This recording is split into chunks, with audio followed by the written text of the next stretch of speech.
natin, no, yung non-reporting kung ang alleged perpetrator ay taga-church, ay meron pong partnership implication. So, wag po sana, yun po ang prayer natin lahat, na hindi po sa church ang alleged perpetrator. Pero kung nangyayari siya, nangyayari po siya. Ito po yung remind lang po namin sa mga simbahan. Partners po tayo, so we also want to know paano po namin kayo masusupport pag ganun po yung pangyayari. And last reminder ko lang po, no, malapit na naman po ang Children's Month, pero wag na po natin hintayin ng November para orientation sa child protection and pag-sign ng child protection policy or sa iba po ang CDEN code. Kala ko nakalimutan na yan. Ang Code of Conduct. Baka po kasi, ito po minsan nakita po namin to, no? Baka ang nangyayari is, November na, magsipirmahan na po lahat. Pero baka hindi po naiintindihan ng mabuti. Lalo po may bago tayong mga staff, mga volunteer, contractor, kung ano po yung expected o tama at hindi tamang behavior. Kasi po, ito po ang medyo malungkot na realidad. Minsan po yung mga perpetrator na galing sa simbahan, pag chinecheck, nakapirma naman ng Code of Conduct. Pero, yun, baka hindi lang na-discuss o napoprocess po ng maayos. So, ang request po namin, lalo po kayo no, ng mga magsa-start ng intervention.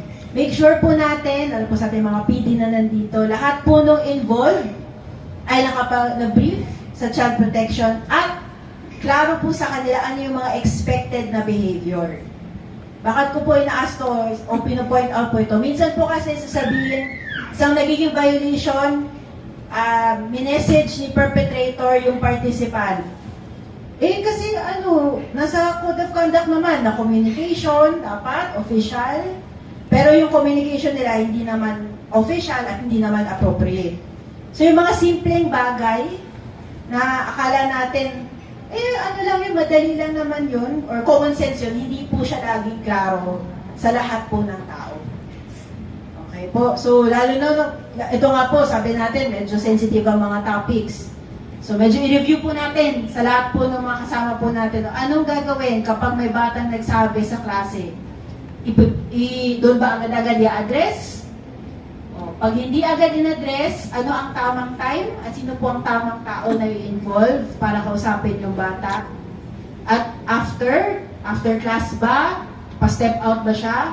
So, kailangan po clear po yun sa atin pong lahat. Okay po. So, recap ko lang po, no, yung flow po ninyo.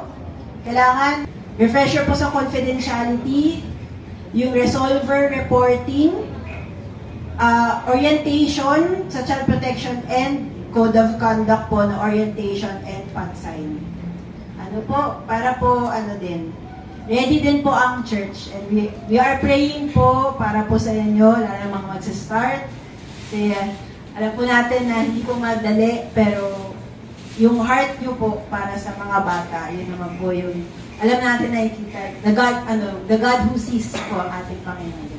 So we pray that God will bless po yung work of your hands. So, may other questions po sa child protection, please wag po kayo mag-hesitate, mag-message po sa amin or sa inyong PF kung meron po kayong tanong. Okay po ba? Yes po.